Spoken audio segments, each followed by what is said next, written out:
कल हमने कोई बात की थी किसकी? वेव्स की। ऑल राइट, आज हमने वेव्स आगे जाना। आज हमने साउंड करना है। मुझे क्या होती है pitch, amplitude and quality of sound? पढ़ा नहीं? होमवर्क नहीं दिया था? पिच हाई होती है, लो होती है। जी बेटा, हाई और लो पिच। पिच का मतलब क्या है पहले तो ये बताओ। श्रिल कौन सी होती है? Sir frequency. किसी को सीटी बजानी आती है? जी। आप में से किसी को विसल तो करना आता है ना? Alright, okay. ये जो पिच होती है ना, it depends upon the shrillness. Shrillness क्या होती है? श्रिलर साउंड, ब्रीक। किसकी आवाज ब्रीक होती है? मैन। सर जिसकी फ्रीक्वेंसी ज्यादा होती है। हाँ ठीक है, हमारी रियल लाइफ में मैन की आवाज श्रिलर होती है या खवातीन की? विमेन की? खवातीन। और अगर विमेन और हम चिल्ड्रन कंसिडर करें तो कौन जोर से स्क्रीम करता है? कैसे कानों में लगती है। तो उनकी पिच कैसी होती है? High pitch. शाबाश।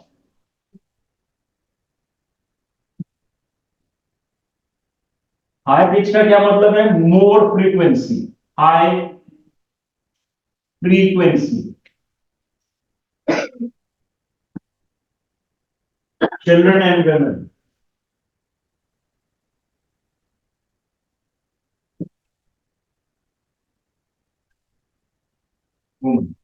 ऑलराइट।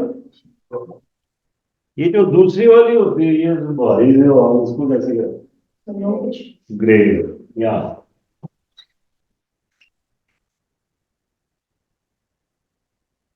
वो आपने कभी कव्वाली सुनी है जो सामने बंदा बैठा उसकी आवाज कितनी भारी होती है, वो कैसे राग लगा रहा था, नुसरत फतेह अली खान या राहत फतेह, ठीक है? वो भारी पक्की आवाज, ये कैसी होती है? ओ सॉरी, एरो उल्टा बन गया इस पे। हाँ, लो पिच।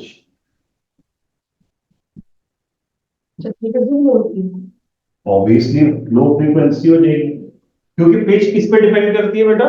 फ्रीक्वेंसी। लो, लो।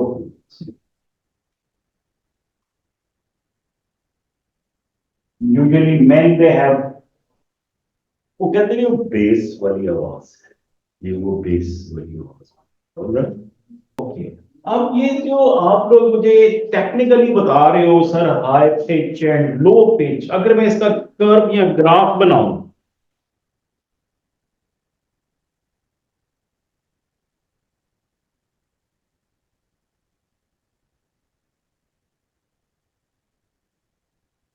ये मैंने लेट सपोज 1 सेकेंड तक बनाया, 1 सेकेंड, और दूसरी वेव मैंने बनाई, this is A, this is B. तो आप मुझे बताते हैं कि इनमें से श्रिलर कौन सी है?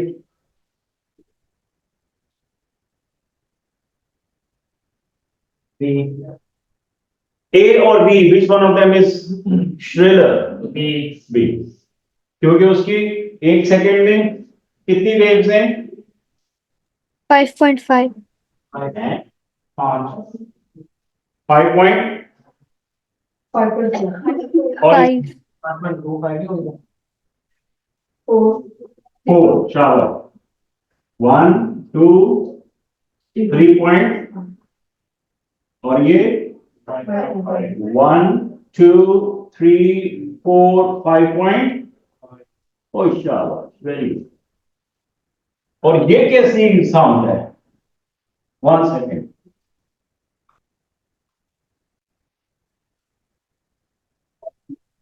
ये थी वो वाली, यस ये वाली, ठीक है? समझ में आ गया श्रेलर? ठीक है, ओके। ये होती है pitch. It is the characteristic of sound which enables us, वालेकुम अस्सलाम, pitch जो होती है ना, that is the characteristic of sound which enables us to distinguish between a shriller and a grave sound. Shriller की high frequency, grave की low frequency. ठीक है ना भाई? और ये जो आगे डिम होती जा रही है ना, ये डिम नहीं करनी, एक ही साइज की रखनी है। यानी ये साइज एक है। इस साइज का क्या नाम होता है वैसे, जो उसकी मीन कंजूस पोजीशन से एक तरफ जाते हैं? एम्पलीट्यूड। याद है ना कंजूस से? तो ये था पिच। एक आसान सी चीज इससे पहले आपकी, that is another first characteristic of sound and that is called loudness. Loudness is what? Urdu में जिसको आप वॉल्यूम कहते हैं ना, यार टीवी का वॉल्यूम तो ऊंचा करो। लाहौर कलंदर छठा मैच भी हार गए, आवाज तो ऊंची करो जरा। यस, वो है लाउडनेस। सिंपल वर्ड्स में वॉल्यूम कहते हैं, टेक्निकली उसको लाउडनेस कहते हैं। अब लाउडनेस में it is that characteristic of sound which enables us to distinguish between a louder sound and faint sound. ऊंची आवाज, आहिस्ता आवाज। अगर मैं ही आहिस्ता बोल रहा हूं तो मेरी फ्रीक्वेंसी पे फर्क पड़ेगा? मेरी फ्रीक्वेंसी कम हो जाएगी, तेज हो जाएगी? सर सेम रहेगी। नंबर ऑफ वेव्स मेरी एक जैसी है। तो जब मैं ऊंचा बोलूंगा तो फिर क्या होगा? तो वो उनका एम्पलीट्यूड इंक्रीज होगा, ये चीज increase.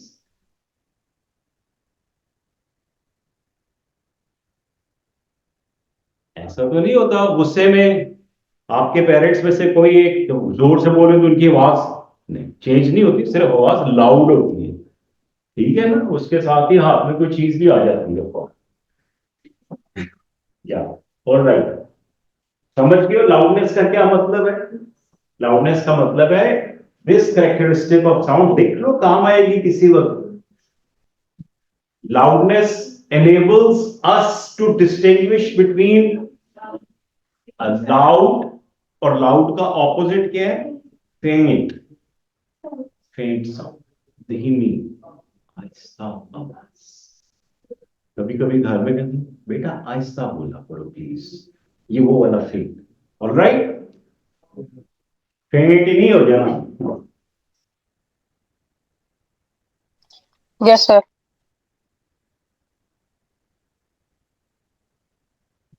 Characteristic of sound which enables us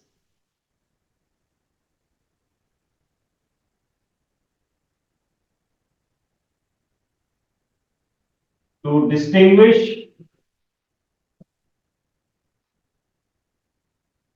between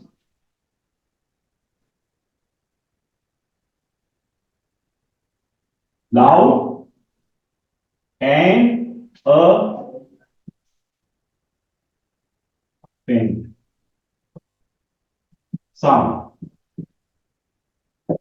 Okay? Pitch क्या होगी? It is the characteristic of sound which enables us to distinguish between a shrill and a grave sound. ठीक हो गया? लिख लो जल्दी से दोनों की डेफिनेशंस अपने अपने वर्ड्स में। सर आपने कहा था कि पिच में क्या करें, एम्पलीट्यूड सेम रहेगा, इस तरह हो सकता है कि एम्पलीट्यूड थोड़ा सा रोटेट भी होता है, वो लाउडनेस इंक्रीज कर रहा है। लाउडनेस यस, और कांस्टेंट हो सकता है, लेकिन वो लाउडनेस इंक्रीज हो रही है उसका। ठीक है, मिटा दो ये वाली चीज है। ओके भजन, ये मैं कर्व बनाने लगा हूं। चलो ब्लू से ही बनाते हैं, क्या याद करो।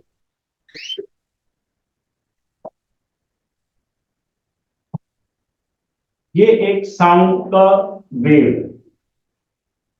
एक कर्व बनाया हमने साउंड का, राइट? आपको पता है उसका amplitude, correct, crest, trough, everything you know. एक और वेव आ, एक और वेव रेड से बना रहा हूं।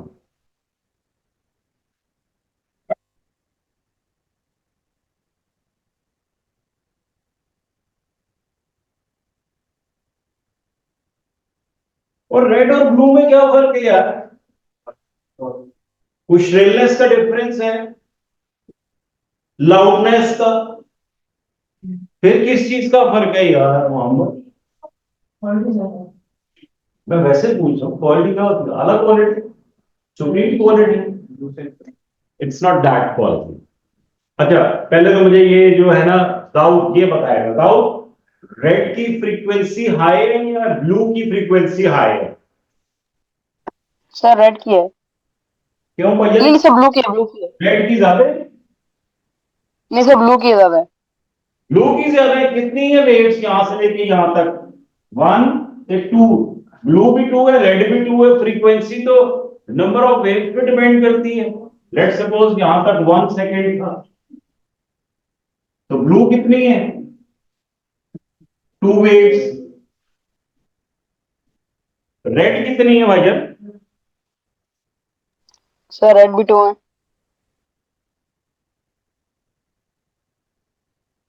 तो आप कह रहे थे कि फ्रीक्वेंसी ज्यादा है। भाई 1 सेकेंड में दोनों 2 है, दोनों की फ्रीक्वेंसी क्या हो जाएगी? सेम। फ्रीक्वेंसी भी गड़बड़ होगी, कोई नहीं। ओके है दोनों की फ्रीक्वेंसी। एम्पलीट्यूड, एम्पलीट्यूड किसका ज्यादा है?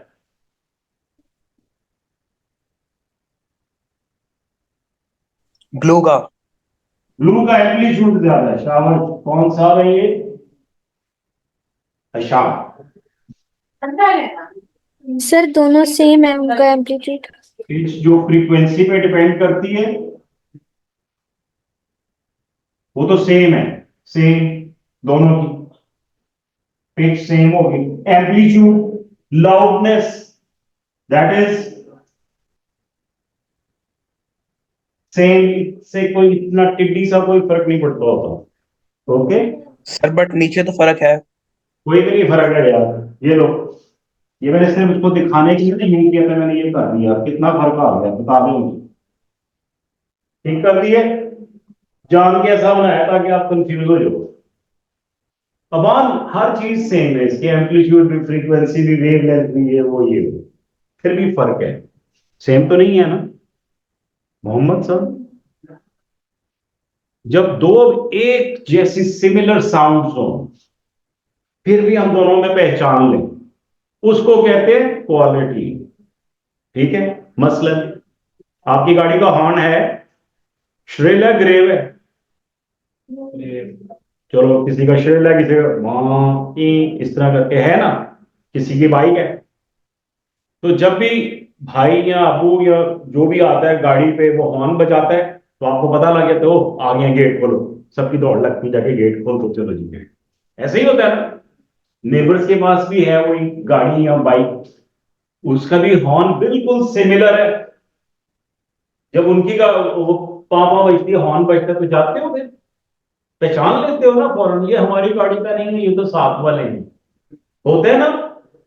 Although both the sounds are, they got same pitch and the loudness is also same, but still you can distinguish between them. That characteristic of sound is called quality.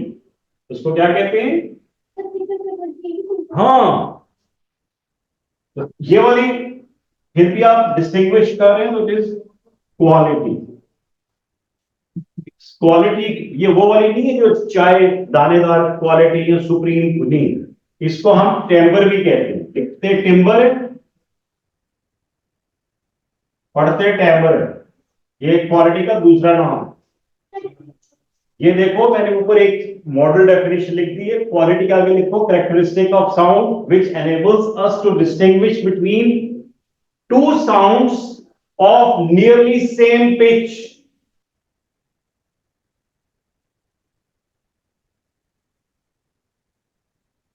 nearly same pitch। Sir ji बेटा। Sir हम ये कह सकते हैं तो quality, जो quality होती है वो जो वेव की शेप होती है उससे डिफर करती है। हाँ, जब हम उसको कर्व में बनाते हैं ना इसमें ग्राफ, यहाँ पे हल्का सा हम्प होएगा उसके अंदर, बाकी सारी चीजें सेम हुई।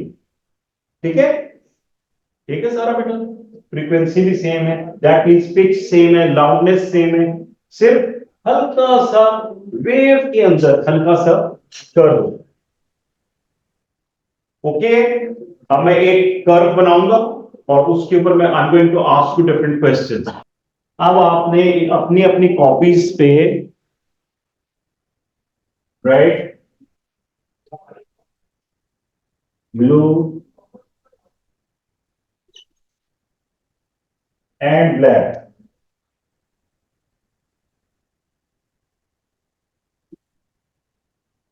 इनकी लाउडनेस और पिच की बात करनी है और आपस में कंपेयर करना है. In comparison of the three, red, blue and black, you are going to tell me about the loudness and the pitch.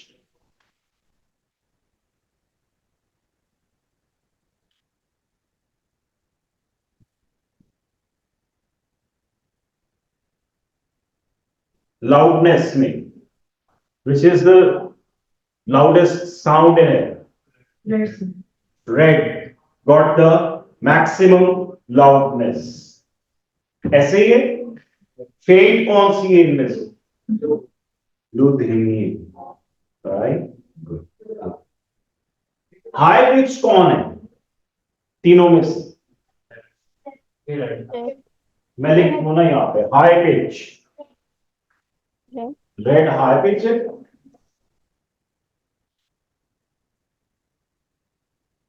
और आपने कौन बताया वो लाउडर साउंड कौन सी सुनाई? Red. वो भी रेड है. High pitch, loudest. Red. Okay. Black क्या है? So black high नहीं होगा. ब्लैक हाई पिच है. लिख दूं. एक बच्चा कह रहा है ब्लैक हाई पिच है. हाई पिच, पिच किस पे डिपेंड करती है? सर सेकंड लाउडेस्ट है ब्लैक. Second loudest. ओके भाई, ब्लैक की पिच सबसे हाईएस्ट है. काउंट करें ना कितनी है black waves. 1 no sir. 1 2 and Mohammed 2. ठीक है. रेड कितनी है? 4. तो कौन सी, किसकी फ्रीक्वेंसी ज्यादा है? तो उसकी फिर श्रिलनेस भी. ठीक हो गया, समझ आ गया. Good boy. All right. एक तीसरी साउंड आ गई है, चौथी बल. ब्लैक. फेंटेस्ट सबसे धीमी. ब्लैक मीडियोकर है. आपके अपने सिबलिंग्स में भी है ना एक बहुत श्रिल और हाई, दूसरा जरा धीमा सा. जैसे बड़े होते हैं ना, जरा धीमा काम आता है. छोटे बच्चों कैसे चीखो पुकार, लड़ाई झगड़ा ऐसे हो. ठीक है. ओके. तो मुझे अब अगर वो क्वालिटी चेक करनी है तो वो क्या करोगे?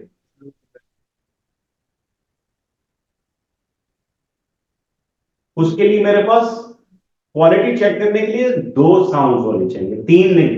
तो मेरे पास 2 वेव्स हैं. ठीक है जी. सर जी. सर जो क्वालिटी डिफरेंस होता है वो पूरी वेव में थ्रू आउट सेम ही रहता है, जैसे एम्पलीट्यूड सेम रहता है? ठीक रहता है बेटा. उसका ऐसा, ये मैंने कुछ जज्बातियों के 2 बना दूं, ये एक ही रहता है. ठीक है.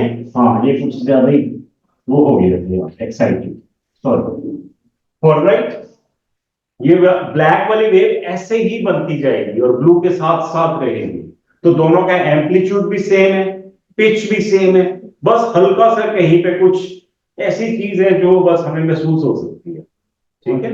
हाँ, वो है. समझ गए हो बेटा? सर जो पिछले 2 और ब्लैक से इसमें भी क्वालिटी सेम है, तो एम्पलीट्यूड का डिफरेंस है. एम्पलीट्यूड का काम है नहीं difference. सर, जो पिछले आप पीछे आपने रखे पीछे का सर, जो आपने वो एम्पलीट्यूड का डिफरेंस था. यस. क्वालिटी सेम नहीं होती. ठीक है. अगर ये ना हो, ये ना हो, लेट सपोज मैं ये एक वेव बना दूं यहां तक. ओके.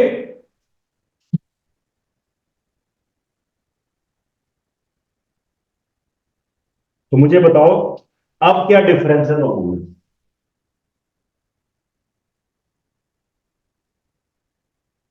अब क्या डिफरेंस, किस चीज का डिफरेंस? इसी का नहीं. Thank you very much. शाबाश, समझ में आ गया आप लोगों को. ऑलराइट. ये कोई इतना मुश्किल नहीं है, बट बहुत इंपॉर्टेंट. ऑलराइट. इजी चीजें भी बहुत इंपॉर्टेंट हो सकती हैं, ये भी उस चीज से. ओके. थोड़ा सा आगे चलें. कैरेक्टरिस्टिक्स क्लियर है? अब होता ये है कि अगर आप कभी नॉर्दर्न एरियाज में गए हो तो वहां पे साउंड रिफ्लेक्ट करती है बड़े बड़े माउंटेन्स के बीच में.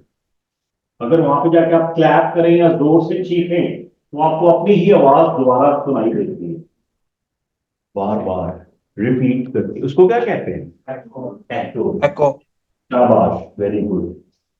जैसे ये कोई एक टॉल बिल्डिंग है या माउंटेन है, आप उसके सामने हो यहाँ पे और आप जोर से स्क्रीम करते हो, तो थोड़ी देर बाद आपको अपनी ही आवाज दोबारा ओपन फील्ड में ऐसे होता है, ओपन फील्ड। ओपन फील्ड में भी ऐसे ही होता है, बिल्कुल।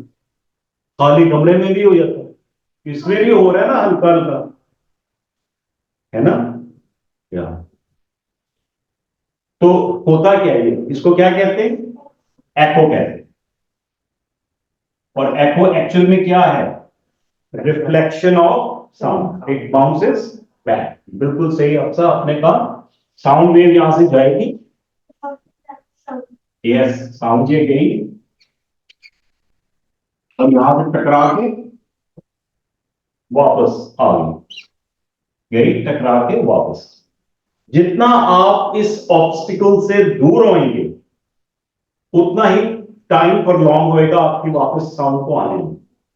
जैसे जैसे आप इसके करीब होते जाएंगे तो क्या होएगा? लेट्स सपोज बहुत दूर एक बिल्डिंग में क्लैप कर रहा हूं ऐसे ऐसे, तो मुझे अपनी आवाज इधर से भी सुनाई दे रही है, फिर रिफ्लेक्ट होकर वापस कर, मैं उसके पास होता जा रहा हूं और मेरी क्लैपिंग फ्रीक्वेंसी सेम है। अब क्या होएगा? जल्दी जल्दी वापस आना शुरू हो जाएगी। प्रिया ठीक कह रहा हूं? लेट्स सपोज मैं इधर पहुंच गया हूं, अब क्या होगा? और जल्दी आए। अब होता क्या है? आपको यहां से साउंड सुनाई दी, आपके ईयर मेम्ब्रेन वाइब्रेट हुआ, रुक गया, उसके बाद जब रिफ्लेक्टेड साउंड दोबारा आई तो फिर वाइब्रेट हुआ, तो आपको दो साउंड सुनाई देने लगे। जैसे आप करीब होते जा रहे हैं तो एक टाइम आएगा जब एक साउंड यहां से सीधी आपके कान में और उसके पीछे पीछे दूसरी वाली भी साउंड जाएगी, तो ये अलग अलग नहीं होगी बल्कि एक प्रोलॉन्ग्ड इफेक्ट डालेंगे जो खाली कमरे में होता है। खाली कमरे में एको नहीं सुनाई देती आपको, गूंज गूंज सुनाई देती है, आवाज गूंजती है ना। अगर आप मॉस्क में जाते हैं, जैसे बच्चे जाते हैं तो ठीक है नमाज पढ़ने के लिए, तो जो मेहराब होता है या ऊपर जो गुंबद सा बना होता है उसके नीचे खड़े होकर बोलें, जैसे अजान देते हैं तो उसमें आवाज गूंजती है, ऐसे ही है ना? ऑलराइट, बोलने से क्या? गूंज, वही प्रोलॉन्ग साउंड, उस प्रोलॉन्ग साउंड को रेवर्बरेशन कहते हैं।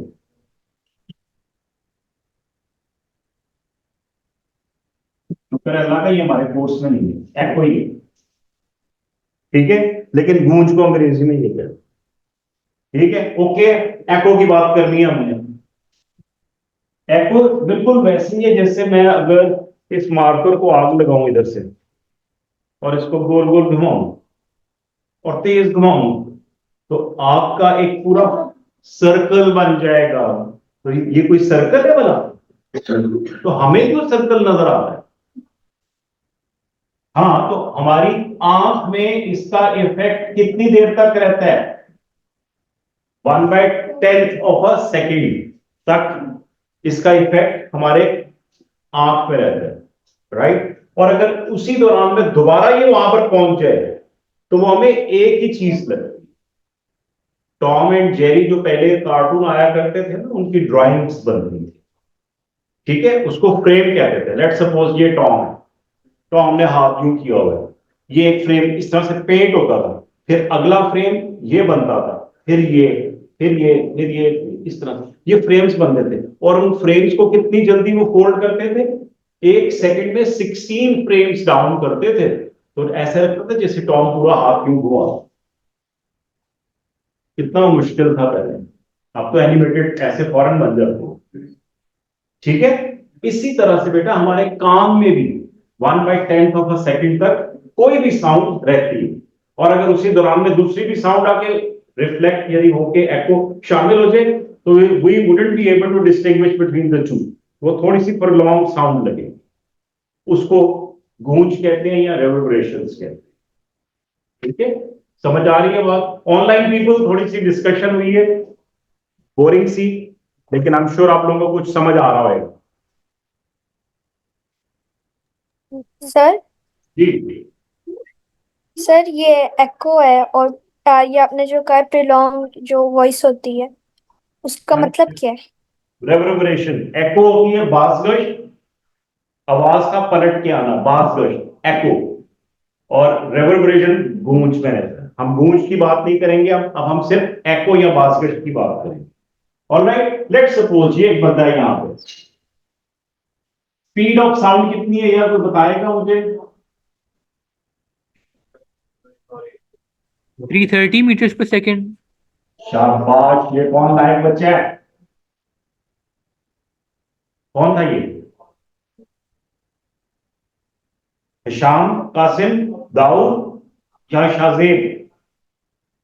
Okay, Daud sir. Daud. Okay, good good Daud, very good.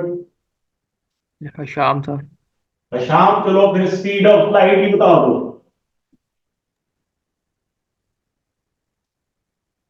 3 into 10 raised to power 8. 3 into 10 raised to power 8 meters per second। दोनों में से तेज कौन है? फर्स्ट करो, आप यहाँ पे खड़े हो, यहाँ पे क्लाउड्स आपस में वो हो रही है, लाइटनिंग, तो दोनों में से पहले कौन इसके पास पहुंचेगी, लाइट या साउंड? क्यों? सुपर, लाइट की स्पीड ज्यादा है.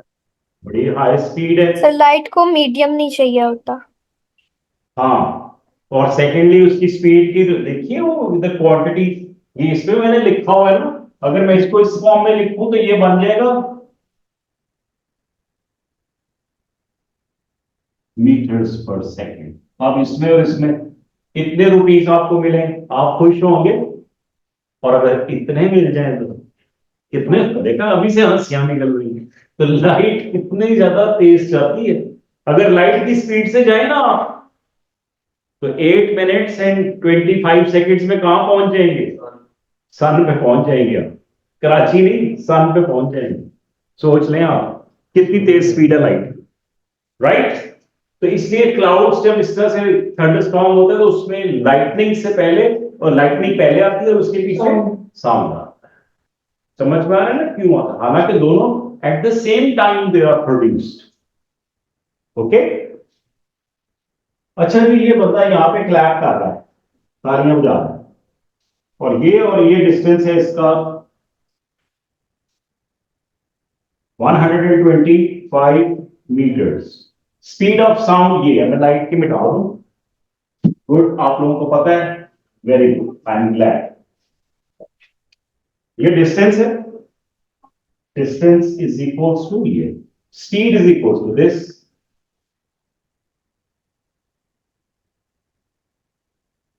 Can you find out the time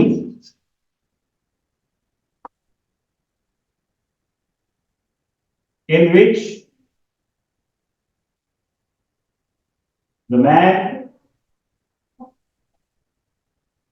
will hear the echo?